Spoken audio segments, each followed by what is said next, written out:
This video explores a hypothetical scenario where Freemasons initiate first contact with extraterrestrials, speculating on humanity's altered destiny. Chapter 1: The Portal in the Temple. In the heart of London, hidden within the ancient walls of the Freemasons Hall, a secret chamber lay undisturbed for centuries. The chamber, known only to the Grand Masters of the past, was home to an artifact of unimaginable power, a portal, crafted not by human hands, but by an intelligence far beyond earthly comprehension. The Grand Master, an erudite man named Edward Hawthorne, had stumbled upon the chamber's existence in a tattered manuscript during a routine examination of the hall's archives.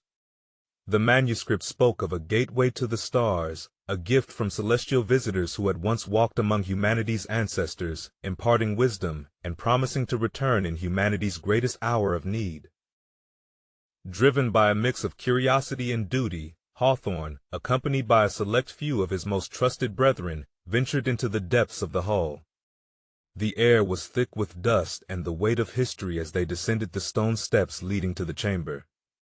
There, they found the portal, a stone archway, its surface swirling with iridescent symbols that seemed to dance and shift before their eyes. As the Freemasons watched in awe, the symbols began to glow, casting a soft light that filled the chamber. A hum, low and resonant, emanated from the archway, growing louder until it was almost deafening. Then, with a suddenness that took their breath away, the center of the archway rippled like the surface of a disturbed pond, and through it stepped a being not of this earth. The extraterrestrial was tall and slender, with skin that shimmered like polished metal and eyes that held the depth of the cosmos. It spoke, not with words, but with thoughts that resonated directly in the minds of the men gathered there.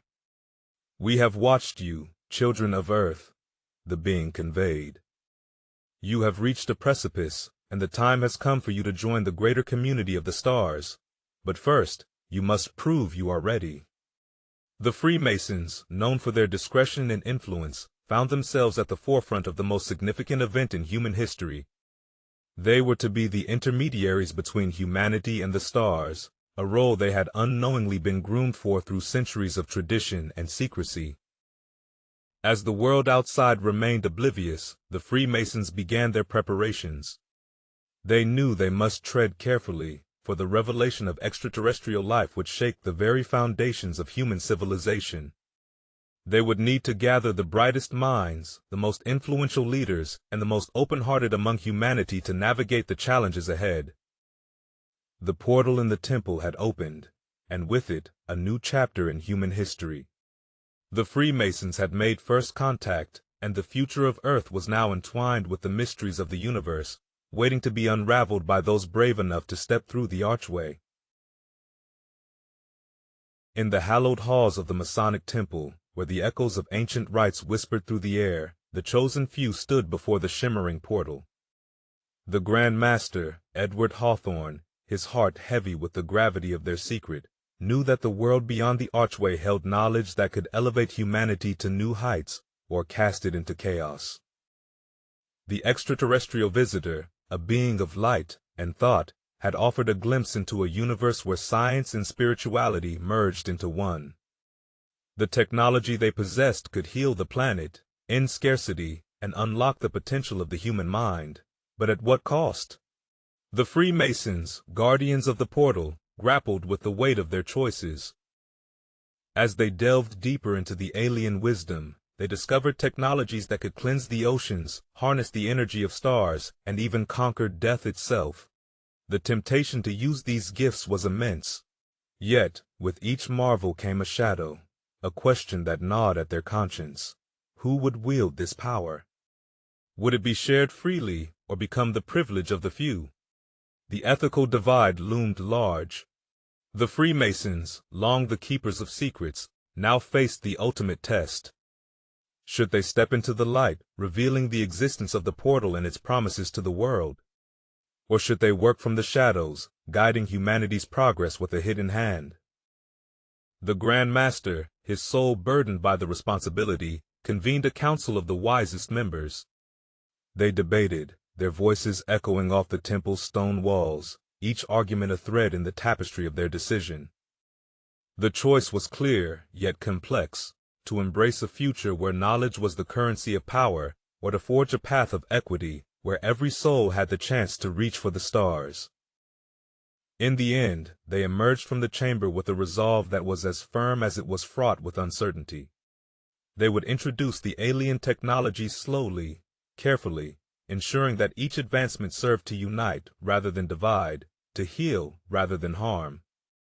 They would become stewards of Earth's destiny, guiding humanity towards a future where the wonders of the universe were the birthright of all, not just the enlightened or the elite. And so, the portal remained a secret, its existence known only to the few. But the ripples of their choices spread far and wide, touching the lives of people in ways unseen. The world began to change, subtly at first, then more noticeably. Diseases that had plagued humanity for centuries were eradicated, clean energy illuminated the darkest corners of the globe, and a new spirit of cooperation took root. The Freemasons watched, their hearts a mix of pride and trepidation, as humanity took its first tentative steps into a broader cosmos. They had chosen a path of quiet guidance, but the question remained, had they chosen wisely? As the story of the portal in the temple closes, we are left to ponder the implications of such power and secrecy. What would you do, given the keys to such knowledge? Would you fling open the doors or guard them jealously? The ethical divide is not just a Masonic dilemma, but a human one, and it is in our hands to navigate it with wisdom and compassion. The future is unwritten, and the stars await. What will we do with the gift of the cosmos? The answer lies not in the secret chambers of old, but in the hearts and minds of every one of us.